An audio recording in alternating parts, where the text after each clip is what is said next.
Joining us now, Denver Riggleman. Denver, Congressman, Republican, 5th District of Virginia, former defense intel, knows a little about that subject and others. And he's kind of his own man. He's kind of an independent thinker. That's why we love having him on. Denver, great to have you with us, Congressman. Good morning. How are you? Never better. Shutdown over. Look, from the beginning, this thing was a disaster. It was never going to work. The Democrats are not going to cave. What happens now, Denver? Well, I still don't think they're going to, come to the table really on border security. I don't know how Nancy Pelosi walks back her wall as a moral comment. Right. It'd be pretty interesting to see what she does with that. And I haven't heard that a whole lot in the news, but I think when she came out and said it was immoral, said some really ridiculous things about border security and how defense in depth works. I just find it interesting, that this whole time, they said they would come to the table. I'm just wondering this week what's going to happen because, if you look at a lot of the legislators, especially on the floor, Republican and even moderate Democrats, you sort of take a wait and see, on what's going to happen because at this point it really sort of caught us a bit by surprise when he said we would take another 3 weeks. There wasn't a whole lot of communication, so the Republicans sort of had to, gird their loins and see what's going to happen next. So you don't feel there's been a lot of communication coming out of the White House on this? It's been tough. I mean, the thing is that, there's conference meetings. Every single congressman obviously is responsible, for how they want to not only react, right, but what they want to do, what they want to put forth, how they want to look at this. But this is from the beginning, John, been about comprehensive border security. It's, he did say this is not a C-to-C wall. This is 10 specific points as identified by DHS in urban areas. And this is not a whole lot different than how they structured the 70-plus walls around the world, where you have a combination of hard physical security, smart fencing. You have a defense in depth, open areas, electro-optical, cameras. You have all this stuff with quick reaction forces in each zone. This is sort of what we're looking at with this, and not a bad idea. I mean, this is something we need to do on the border. This isn't it's not out of the question. And new people like myself, who's a veteran, who has security background, we see it as common sense measures. But in hyper-polarized and an environment full of hyperbole, it's very difficult, as 1 out of 435 to get your voice through. So you just keep fighting and do the best you can. That's all you can do is to keep fighting, Denver, and I appreciate the fight that you're doing there. We agree on this. There'll be no negotiation. 21 days will go by. The Democrats are not going to give the president anything near what he wants for security at the border as it pertains to a barrier structure. He's asking for $5.7 billion. My fear is they offer him 1.3 and he's trapped. If they do that, which is I think about a 20% chance, should he say no or take whatever they throw at him? I don't know if he's trapped because I think he doesn't think he's trapped based on the fact that, he said this pretty quick at the beginning of negotiations. He said he would, declare a national emergency. And, it's funny, walking around up here like, what is he going to use? Seize funds from El Chapo? What's going to happen here? Is he going to use DOD funds? Is he going to reappropriate MILCON funds, military construction funds? But if they give him 1.3, by the way, I think what would happen is, my guess is almost they're going to say half, 2.8, 2.9, or start with 1.3. But if they also offer where they're okay with a bunch of the other stuff in the president's plan, which is actually very good, especially with ports of entry, mobile sonars, more or less. I can go into a little bit more, I guess, at another time. But some incredible technologies, real-time technologies to detect drugs at points of entry, some other types of things that are pretty interesting on the classified side. If they do that, it's going to be very difficult because now you have the beginning of a physical structure with a comprehensive plan that DHS called for that the president has also briefed. So it is going to be a very difficult situation, I think, if the Democrats offer partial wall funding with all the other comprehensive measures for border security. I think he'll think about taking it, but if they get obstinate about it, I just think he'll declare a national emergency in 3 weeks. So he declares a national emergency, which I think is going to happen because I think even if the Democrats ever got to $2.5 billion, they'd want amnesty for Doc and everything else that his base is just going to go crazy over. So that's right. It just isn't going to happen. I mean, we're really at an impasse here. So let me ask you something. So he declares a national emergency. We both know the next day a federal judge in San Francisco is going to strike it down. Then what happens, Denver Riggleman? Well, it's going to be interesting. There's going to be a court challenge. I don't want to automatically assume that it's going to be something because DHS can use seized funds for specific building projects. There are rules in the federal acquisition regulations, so it'll be interesting to see how the Ninth Circuit rules on something that's already outlined by policy and precedent, which is interesting, right? I mean, this is going to be interesting. If they strike it down, it'll be immediately appealed and up through the line.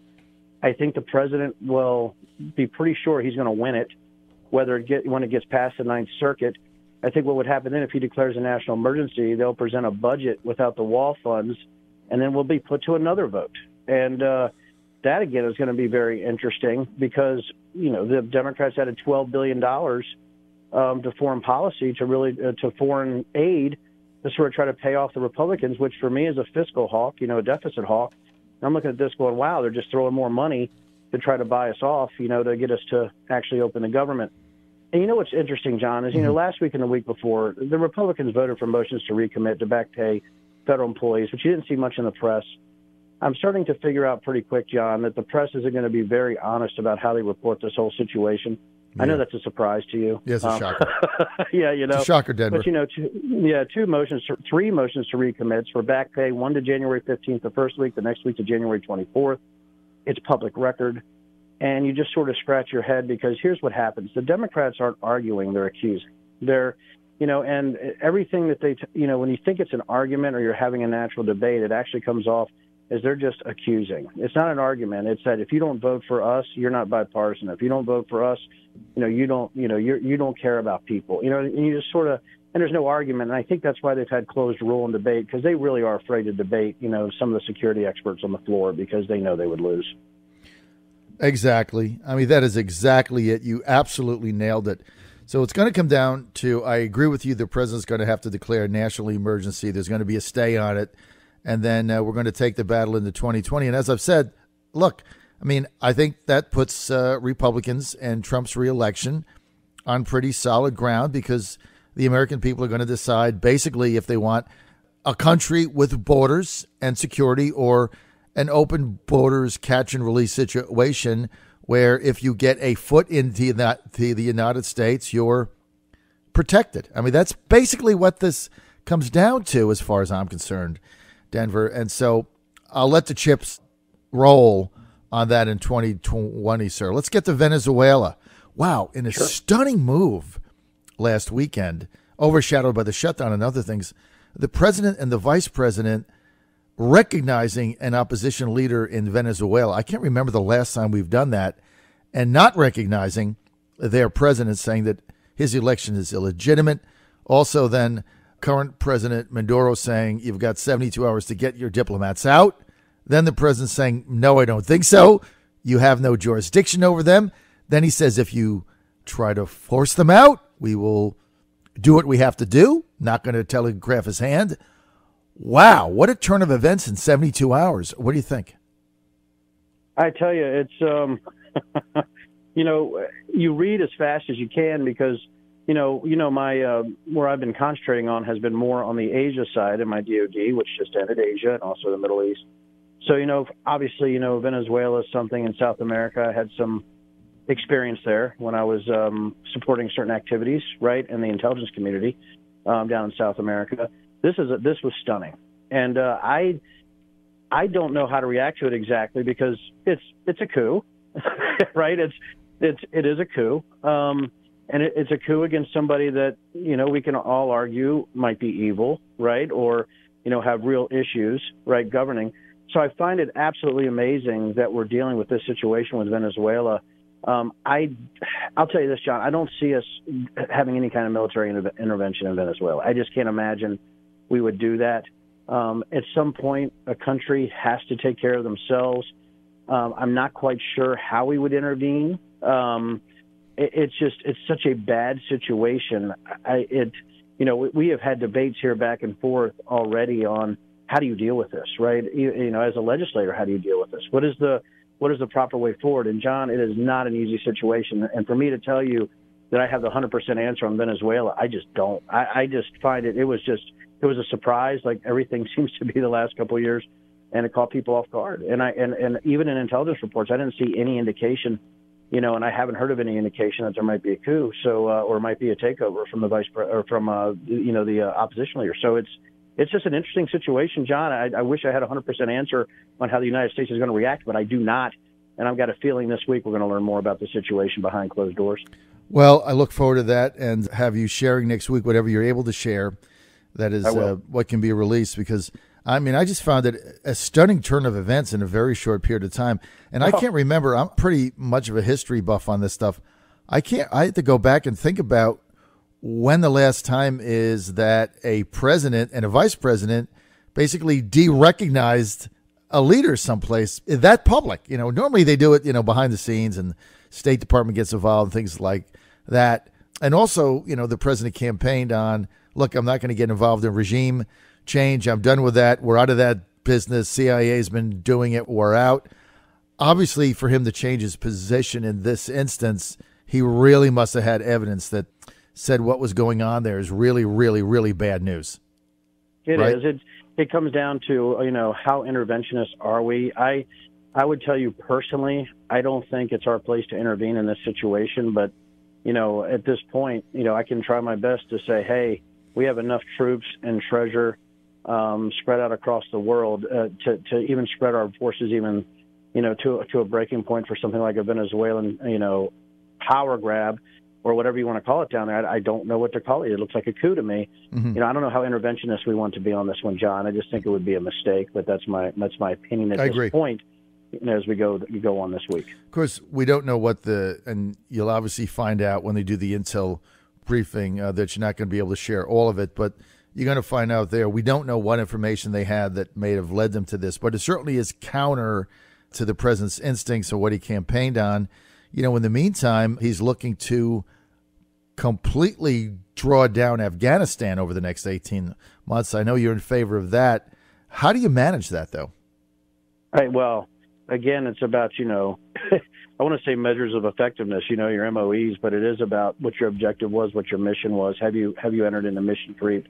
What is the final, and there's never going to be final, geez. It's, Afghanistan has been, talk about a history buff, go back in the Middle East to Afghanistan, right?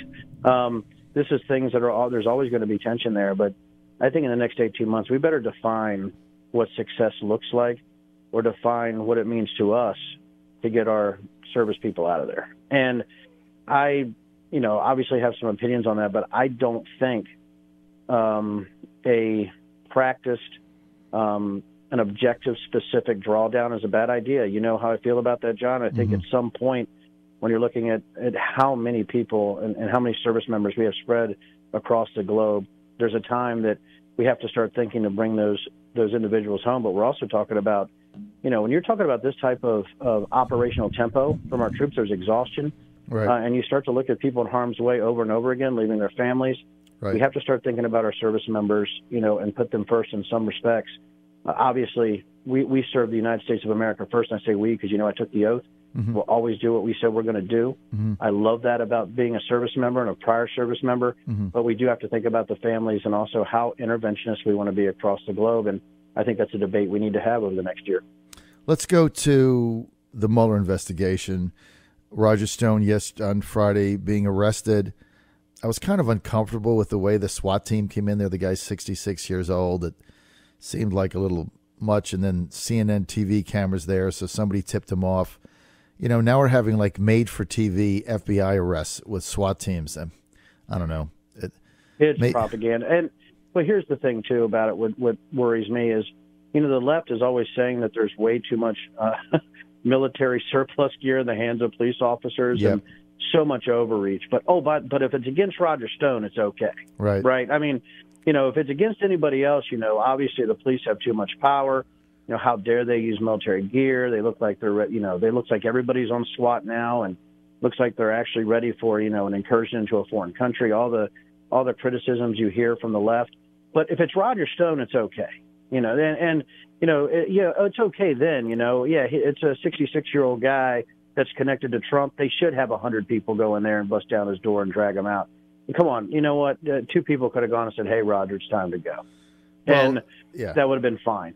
Yeah, and the fact it was tipped off to CNN, interesting. Maybe they're just tracking the police scanners around Rogers. I don't know. Maybe they were camped out there. I don't know if it was a tip. I can't say that, somebody's doing something that nefarious, but right. I'll tell you this, it's just interesting to me that the FBI needed that many people, unless Roger Stone is on steroids and some kind of ninja, which, you never know. Well, so there you go. Yeah, I mean, it's the whole scene of it.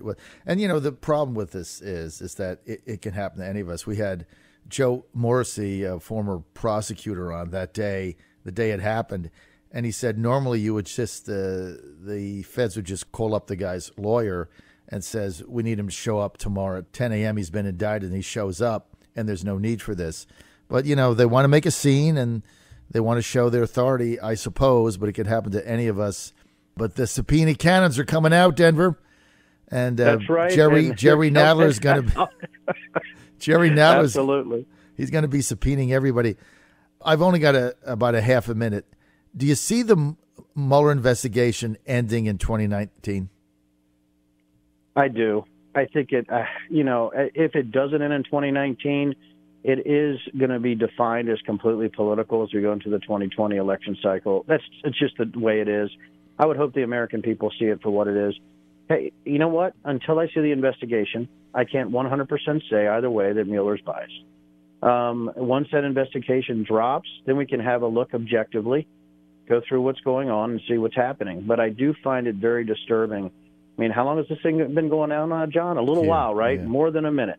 And I think at some point it needs to be wrapped up. I mean, thorough, great. You want to do this type of stuff, but it starts to look like a witch hunt pretty fast if we keep rolling into an election cycle in 2020.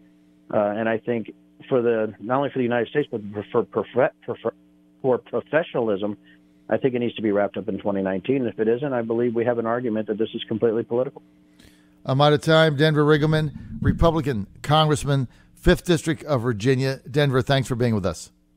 Thank you so much.